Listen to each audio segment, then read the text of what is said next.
Votre enfant a peut-être appris un gros mot à l'école et vous venez de le découvrir parce qu'il vient de vous le dire juste en face de vous, en pleine conversation, ou alors vous l'avez entendu proférer ce gros mot quand il était en train de jouer.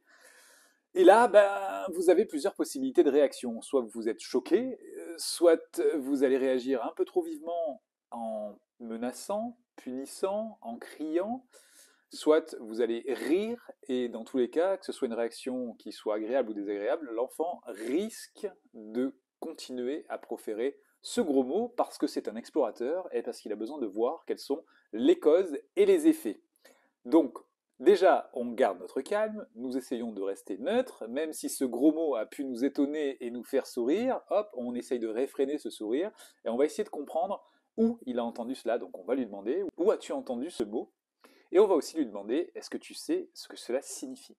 Et c'est là où on va rentrer dans l'accompagnement en lui disant, voilà, ce gros mot, les personnes qui l'entendent vont se sentir peut-être blessées et mal, parce que ce gros mot signifie ceci.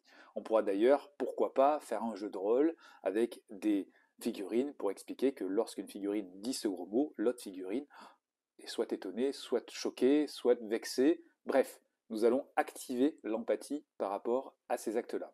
Et l'enfant va comprendre que ce gros mot est à remplacer. Et là, justement, nous allons lui proposer de remplacer ce gros mot. Alors, il y a plusieurs contextes. Soit l'enfant, effectivement, est dans un état plutôt neutre ou plutôt amusé et il a proféré ce gros mot, soit il ressent de la colère. Et c'est dans l'expression de cette colère que ce gros mot va sortir de la bouche de votre enfant.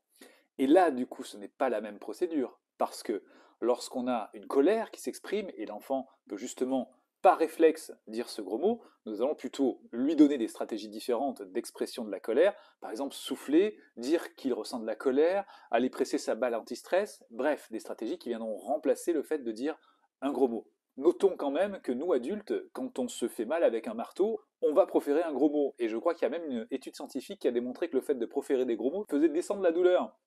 Bon, on ne va quand même pas leur donner les résultats de cette étude, on va plutôt les orienter sur des expressions de leur colère qui soient acceptables du point de vue de leur environnement, et c'est ce que je viens d'évoquer avec vous. Et si l'enfant donc profère un gros mot dans un état neutre, et là on se retrouvera sur le cas de figure que je vous ai présenté en premier. Ensuite, évidemment, il est intéressant d'éviter les interdits. Il est interdit de proférer ce gros mot, c'est un des moyens les plus efficaces pour que l'enfant veuille dire ce gros mot pour transcender cet interdit. Quand je vous dis il est interdit de faire ça, on a une impulsion comme ça à vouloir dépasser cet interdit. Alors plutôt que de dire il est interdit de dire ce gros mot, on va plutôt, donc comme je le disais, donner du sens, expliquer pourquoi il est interdit. On va quand même peut-être donc garder cet interdit, mais nous allons surtout parler des règles.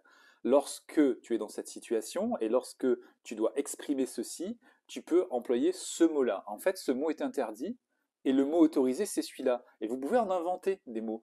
L'enfant va pouvoir dire mordicus au lieu de. Donc on va ici faire une liste en remplaçant les mots que l'enfant est tenté de dire par d'autres mots. Après, ne nous leurrons pas. L'enfant, une fois dans un autre environnement, pourra continuer évidemment à dire ces gros mots. Mais l'idée, c'est que on puisse lui faire comprendre qu'il y a un sens derrière ces mots et qu'il est nécessaire de les remplacer, notamment pour s'intégrer au niveau de notre société. Et une autre astuce que nous pouvons pratiquer, c'est les 5 minutes de défouloir. 5 minutes pendant lesquelles l'enfant va pouvoir dire tout ce qu'il a dans la tête. Et effectivement, des gros mots aussi. Alors vous allez me dire, mais ça va l'encourager. Non, parce que justement, on pose les règles du jeu. Pendant 5 minutes, on crie, on bouge, on dit tout ce qu'on veut en termes de gros mots. Et en dehors de ces 5 minutes, c'est non. On parle d'une autre façon. D'ailleurs, ces 5 minutes de défouloir sont aussi excellents pour pouvoir s'amuser ensemble et relâcher toutes les tensions. Et enfin, parlons de l'exemplarité. Si vous vous dites des gros mots, pensez à vous reprendre, désolé d'avoir dit ça, et d'essayer de vous contrôler au niveau de votre langage, parce que l'enfant, effectivement, va vous entendre et va peut-être imiter votre langage. Voilà pour ces gros mots. Donc, on essaye de ne pas s'offusquer, on reste calme, on essaye d'identifier dans quel contexte l'enfant dit ces gros mots, comment il a appris ces gros mots, et on lui donne des définitions, du sens, pour qu'il puisse justement changer son comportement. J'espère que cette vidéo vous a plu, et je vous dis à bientôt.